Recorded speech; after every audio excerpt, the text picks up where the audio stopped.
Redditors who have been in prison. What's the most disturbing thing you've seen or heard in prison?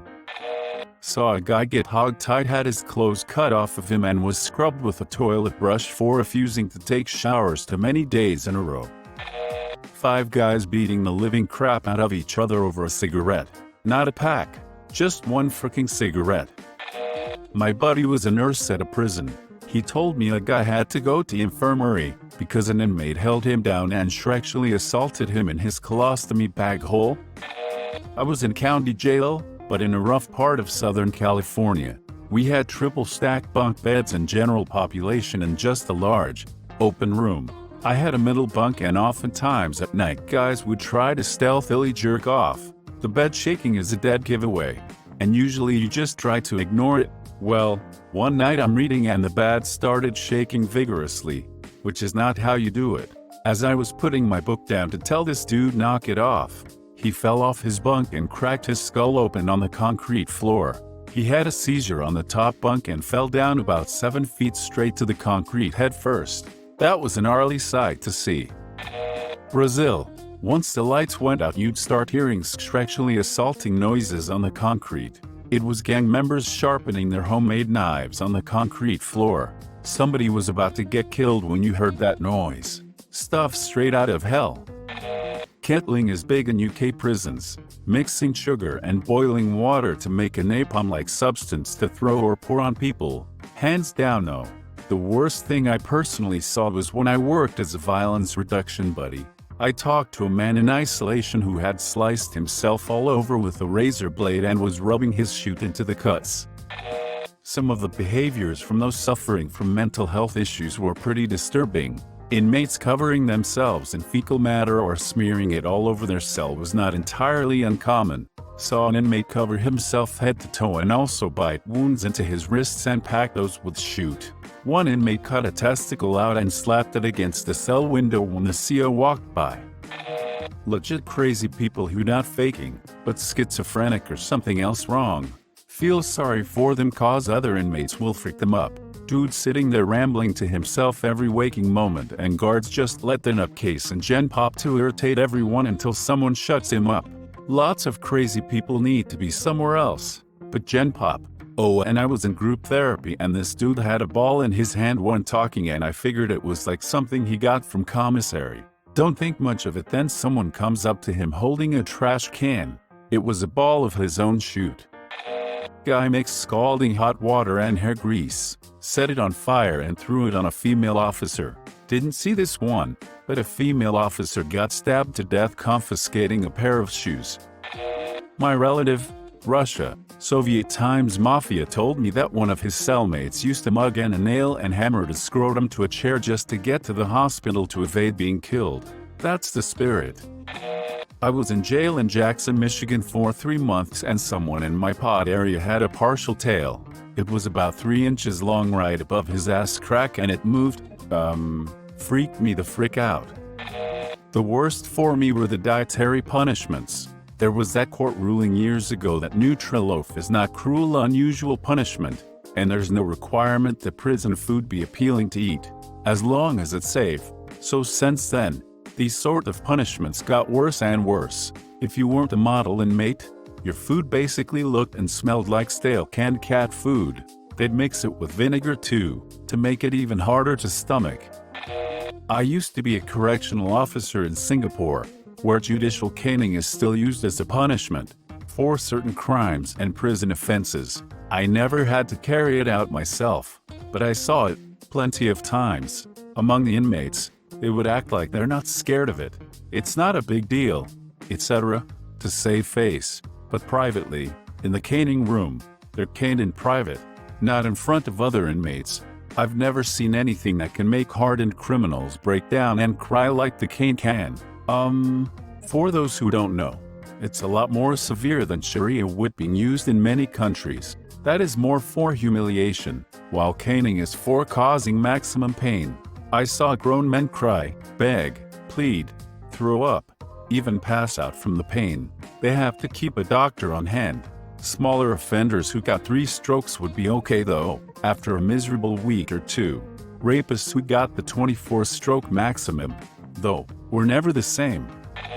Probably seeing the lengths people will go to in order to get opiate replacement therapy like Bub or Suboxone, in order to either sell to someone else or because they're being intimidated to give their dosage to someone.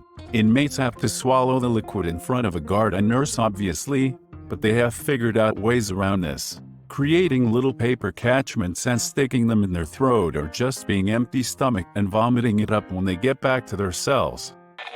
Saw a guy warm up a coffee cup full of baby oil and then walk up to another prisoner and threw it in his face. Dude's face looked like it was melting off, because he tried to rub it off. The dude owed like $10 over some ramen noodles and said he wasn't going to pay. Two things get you fricked up in prison: debt and respect. Spent a year at a minimum security prison farm in the South. I thought it would be a better experience due to less violence, but it's hell. I had to spend 50 hours a week cleaning huge pig barns and chicken coops, preparing slop for the pigs out of the most repulsive restaurant grocery waste that was dumped on site every week. We got almost no visitors because we all stunk so bad. If you broke prison rules, you'd lose shovel privileges, which was its own special hell. You'd still get thin gloves to muck pig pens with to meet minimum safety requirements, but no shovel.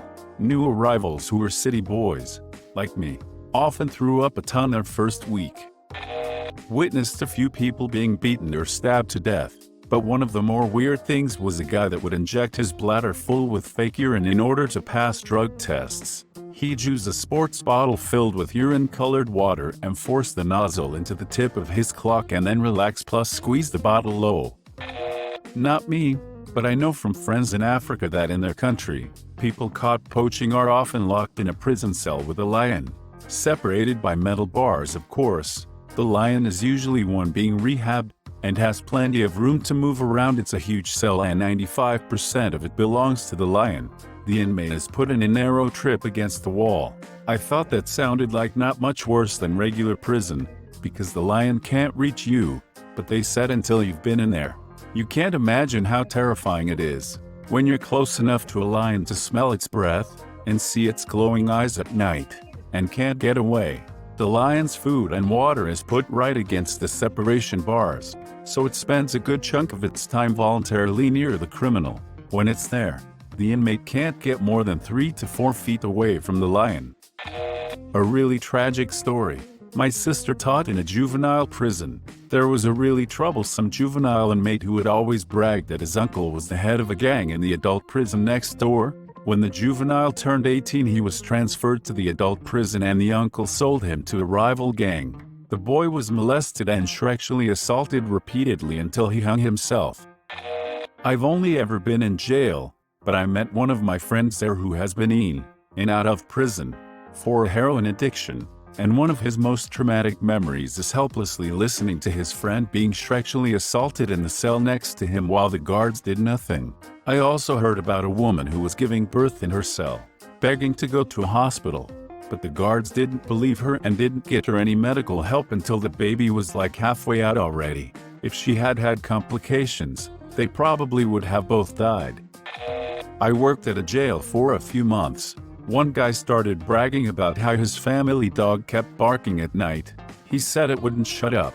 So he got up, hung the dog by the neck and then beat it with a baseball bat to death. He did this right in front of his kids who were screaming. He was genuinely laughing telling us about this. I've met quite a few crazy people, but this guy literally made me sick. I turned 21 in solitary confinement, was only put in for 2 weeks for passing contraband. Fricking soups. The guy next to me had been in 4 months. The windows are frosted so you can't see outside into the world. The guards come by twice a day and point a taser at you while they tear your cell up, while you're naked. The screams at night from the guy in the cell next to me were so freaking heartbroken. It didn't sound human at all, just helplessness and sorrow. Sorry, I know you were looking for stories of fights and shankings. But the thing that disturbed me the most was listening to that man every night for those 2 weeks. The prisons are filthy and poorly managed with no budget, so you're living in dirt with insects and rodents everywhere. There is the constant struggle of figuring out who wants to hurt you, extort you, frick you, or actually befriend you. Exceedingly rare if you are young, white, and unaffiliated. Hearing someone be beaten and sexually assaulted after the doors are locked for the night in a two-man cell dorm is a discomforting experience. So is seeing someone stabbed countless times by multiple people, or when the COs gang up on someone, handcuff them, then beat them with walkie-talkies and spray them. Then they write it up like the inmate attacked them and the retaliation was warranted. Prison freaking sucks, man. There was an inmate with a colostomy at a medical unit I worked at that would let the other inmates frick his stoma for commissary. I shoot you not. I had a cellie who had been in for 30 years. He was institutionalized. He had been in since he was 18 and he was almost 50. He was serving a life sentence for murder. Just knowing him was disturbing enough to give the soul chills. I can't describe the feeling. I walked on eggshells around him. He never did anything to me. But I knew one false move and he could have easily fricked me up or killed me. He put me in fear. I know he knew it too. Not me, but my aunt, who was convicted of a pretty serious white-collar crime, did time in a federal prison known for holding the worst of the worst violent female prisoners, which the popular TV series Orange is the New Black is based on. When she got out, all my cousins had to get together at her place where she told us all her prison stories, and by far the craziest one was about a woman who was in there for killing and cooking her infant child and feeding it to her husband for having an affair.